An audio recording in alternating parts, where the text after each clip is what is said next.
This is the world's most popular cage bird. But few of us are familiar with its wild ways or know where it comes from. Its true home is the outback of Australia, and the bird is the budgerigar.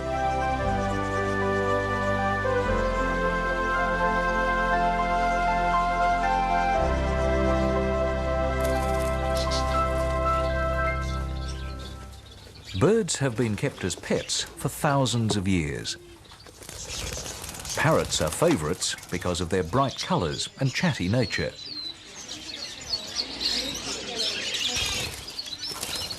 But of all the parrots, one of the smallest, the budgerigar, has adapted best to life in captivity. Its affectionate and charming nature has captured people's hearts. I think I might have that large one there with the blue tail. Oh.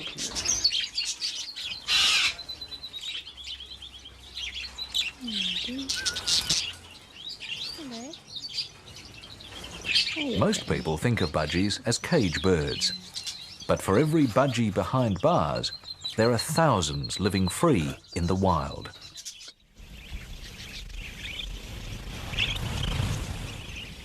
The Australian budgerigar is one of the world's most nomadic and social birds. They roam over most of the continent, including some of the hottest and driest deserts.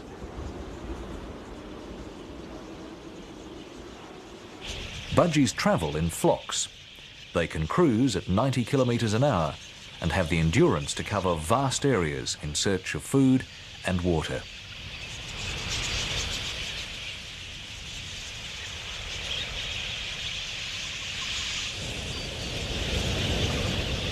Budgies can survive weeks without water. When they do drink, it's quick. They often drink on the wing, because at the waterhole they're exposed to predators.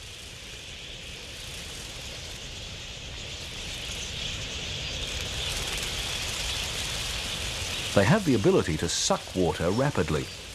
In 2 to 3 seconds, they gulp and go. But not all birds are in such a hurry.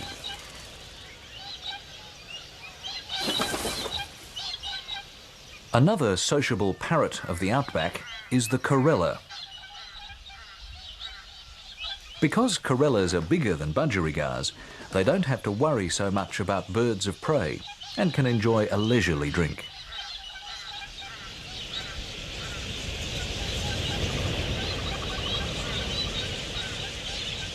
About a quarter of Australia's birds are nomadic, moving in response to the climate in a search for the best that the land can offer.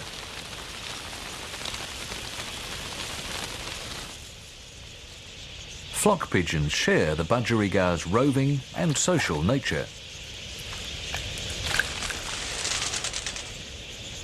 Such a clutter of birds at the waterhole brings out the hunters.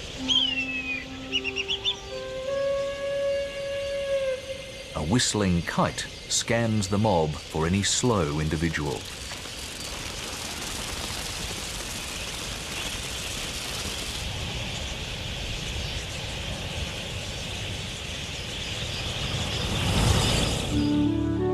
In the vastness of Australia, there will always be isolated patches where rain has fallen.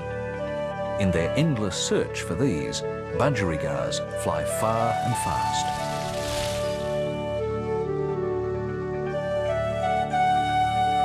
Although nomadic, they are partly governed by the seasons. In summer, they're more likely to head north for the monsoons, then return south for the winter rains.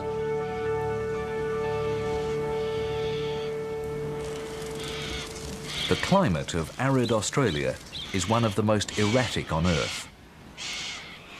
Years may pass with scarcely any rain at all.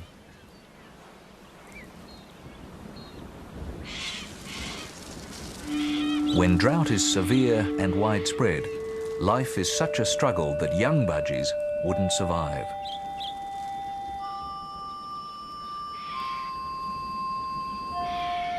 At times like these, budgerigars cease breeding to wait for the day the rains return.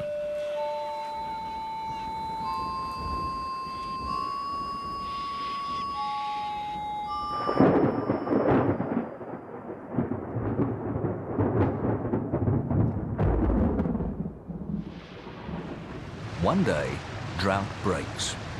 Creek beds that have been dry sand for years become raging rivers in minutes. Water not soaked up into the desert sands may flow for 1,000 kilometres or more.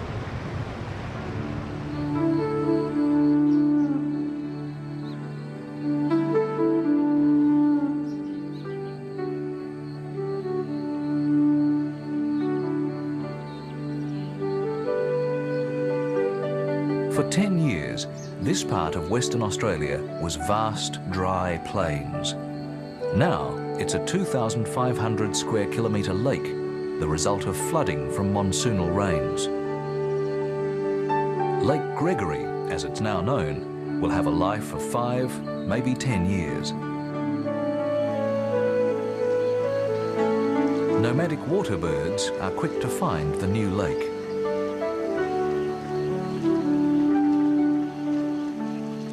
Fish life appears, and within weeks, water birds home in. Black swans fly thousands of kilometres from coastal estuaries to the centre of the continent.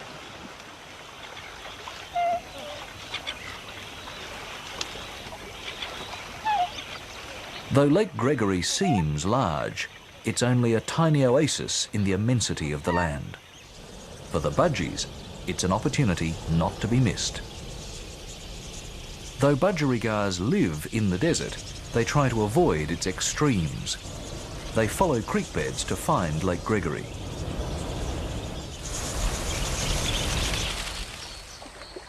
Everything they need is here. The water will last for a long time, and Spinifex grass seed will provide food for months to come. Budgies arrive in flock after flock.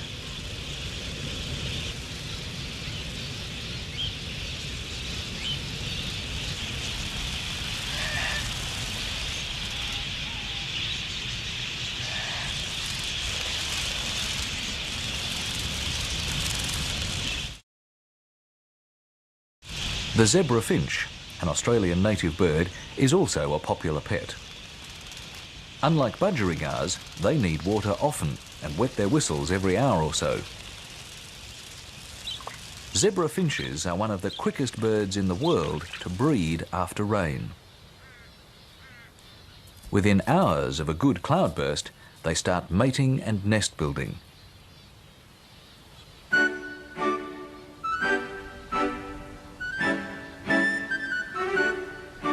Budgerigars are quick to follow and are soon inspecting trees for a good home.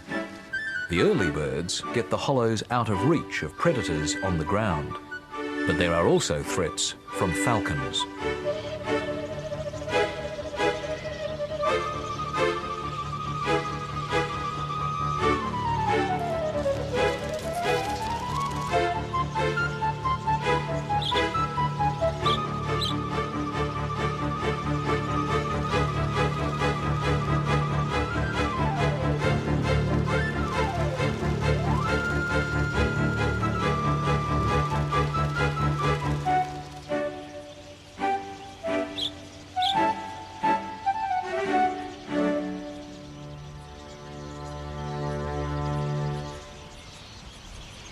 Budgerigar society is made up of loose colonies, and there are no arguments over territory. Most suitable trees are occupied by more than one couple. It's a competitive market for home seekers. Cockatiels are busy looking. So too are tree martins, who like budgie-size apartments. There's less competition from galahs and pink cockatoos, who prefer much larger homes.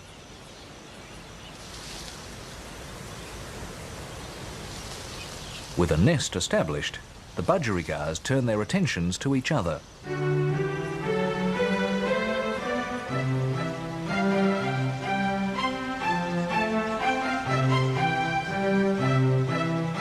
The male tries to impress his chosen partner by regurgitating food. This shows his potential as a provider for the family. Then, with head-bobbing foreplay, they begin to mate.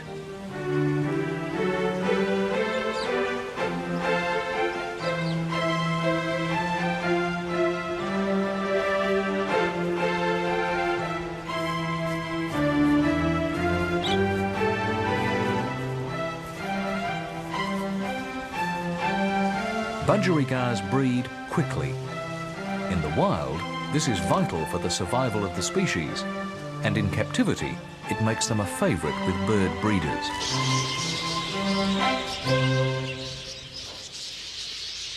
Domestic budgies are not bred for survival, they're bred for their looks.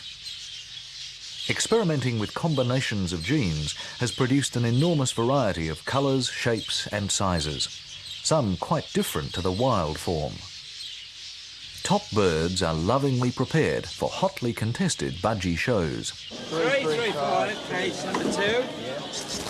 1575. That one's right. 362, cage 3. Yeah. Then 1196. 40, cage 1. Yeah, I got that. 235, cage 2.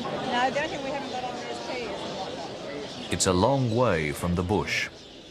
Many of the birds now winning awards in Australia have European ancestry. A century of overseas breeding has produced a type that's almost twice the size of the wild budgie.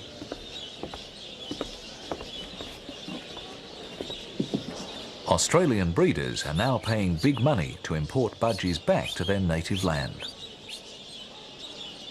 What do judges look for in a show bird? Tidy colouring, fluffiness, large stature, arched back, long tail feathers, big head and correct deportment. Qualities that humans think a budgie should have. Trophy, that's got to be returned and you get a plaque next year, and you've got a Noritake dinner set to pick up the top there. Okay, you'll see it shortly. Exhibition birds win on looks, with function running a very poor second. Hold your bird up and hold it. I'll take a picture. Smile. A prize budgie wouldn't be a winner in the wild. Here, it's a different story. The qualities that favour survival are the ones that matter. Lake Gregory is an ideal environment for the tough bush budgies, and they're making the most of it. Females are now producing their first clutch of about 4 to 6 eggs.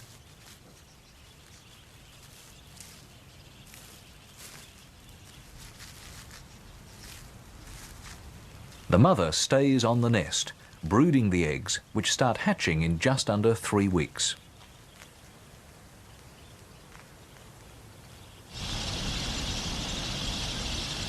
The male's role is to find food for the family. Their favourite is grass seed, which they gobble till their crops are full.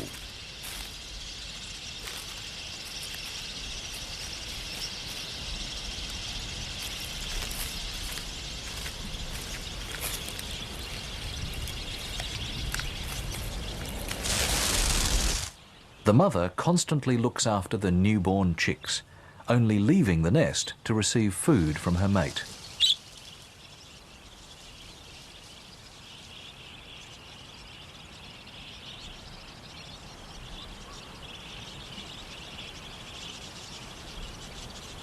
Some females rarely venture out, preferring to be fed in the safety of the hollow.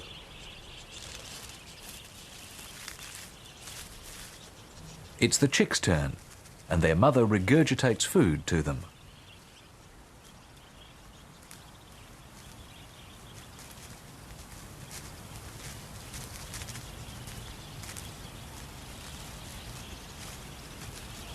Budgerigars are now at their most vulnerable. They must attend their helpless young, and predators are a constant threat.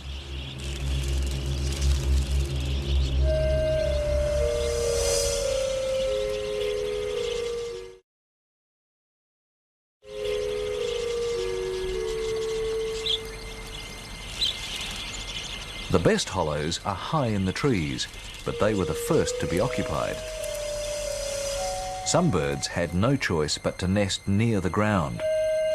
Woma pythons can easily find nests like these.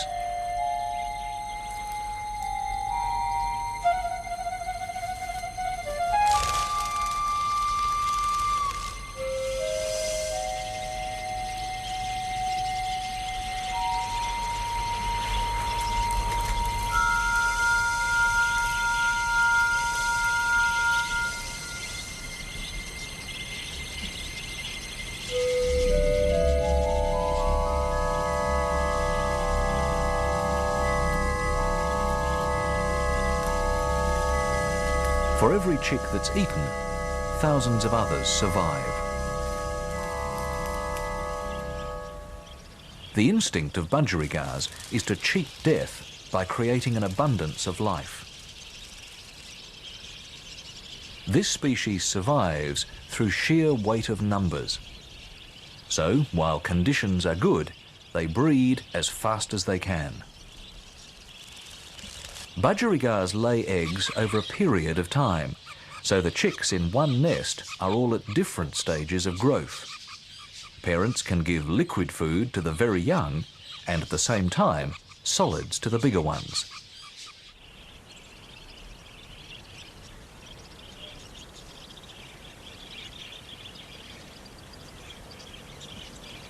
Older and bolder now, juveniles peer from their dark birthplace into a bright world beyond.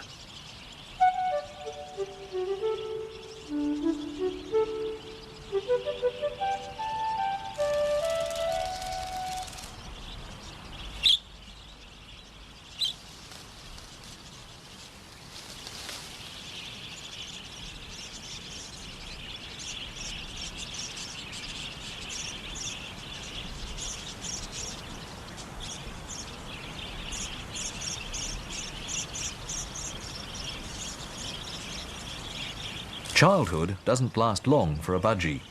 At just 3 months of age, they'll be old enough to breed.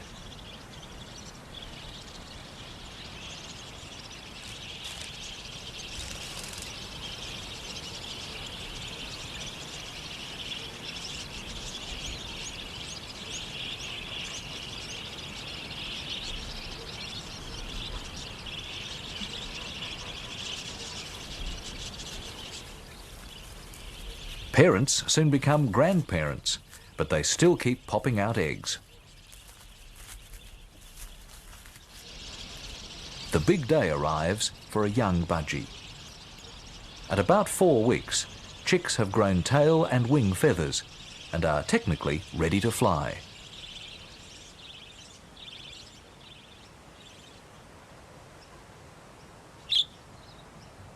This may well be the most dangerous day in the life of a young budgie. Living in hollows, there's no way they can test their wings to be sure they work for the first flight.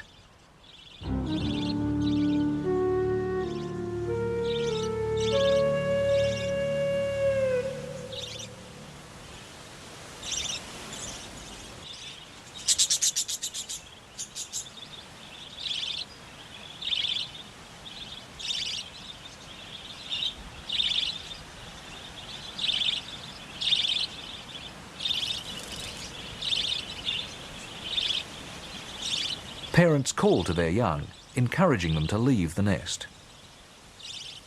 After one last feed, childhood comes to an end.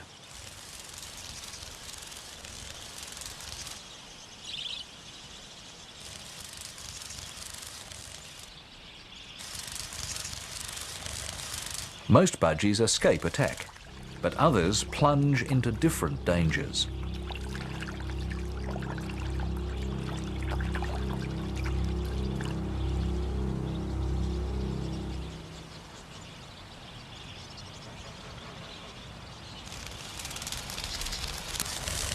This youngster lives to fly again.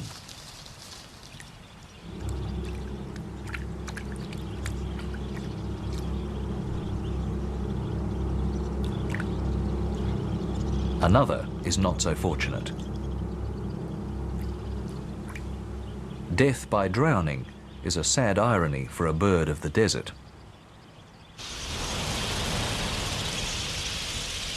Generation has been added to generation, and there are now millions of budgerigars at Lake Gregory.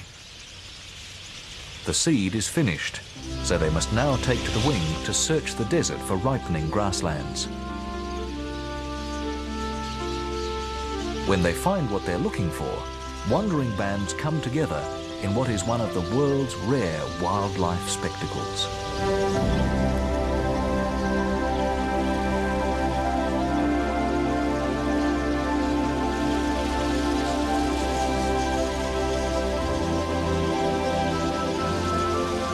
When budgerigars flock, they do so in mobs that could number hundreds of thousands, maybe 1 million birds.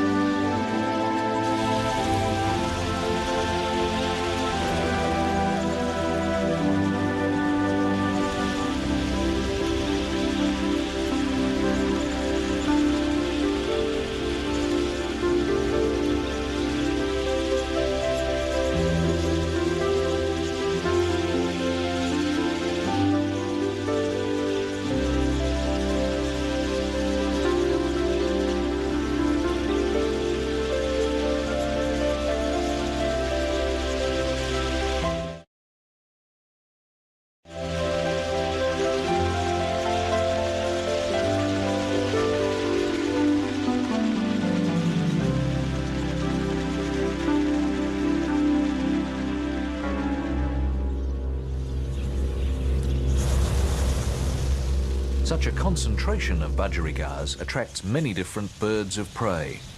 Black falcons, little falcons, spotted harriers and little eagles.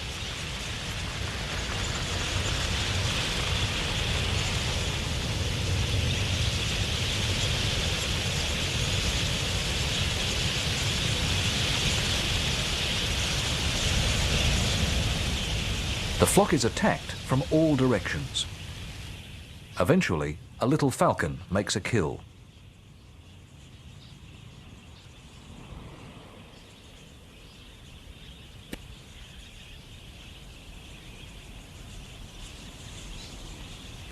It eats some of the carcass and will feed the rest to its chicks.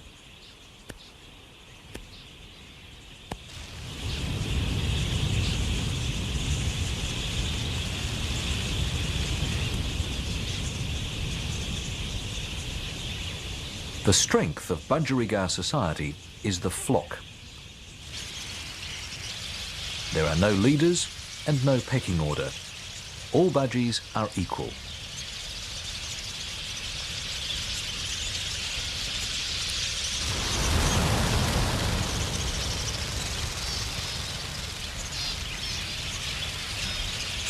When a flock is under attack, it may seem out of control, but there is purpose in this mid-air chaos.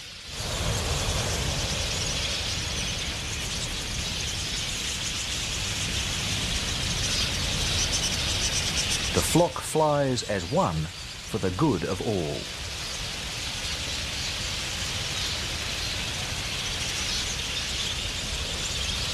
While on the ground, budgerigars are easy targets for hunting birds.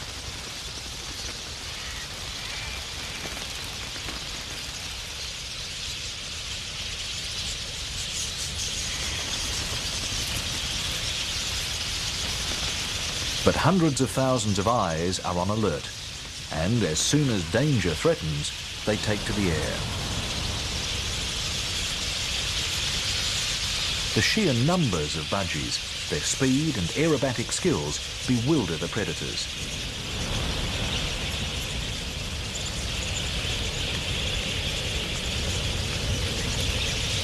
Zeroing in on one target amongst 1 million is not easy, and often they miss.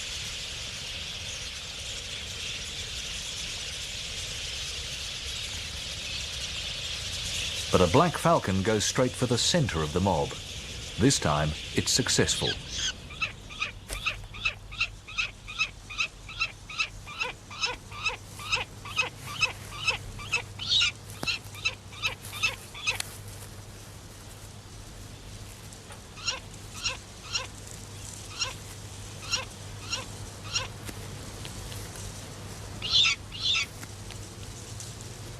Although predators take some budgerigars, they don't affect the population as a whole. The real threats are unpredictable extremes of climate.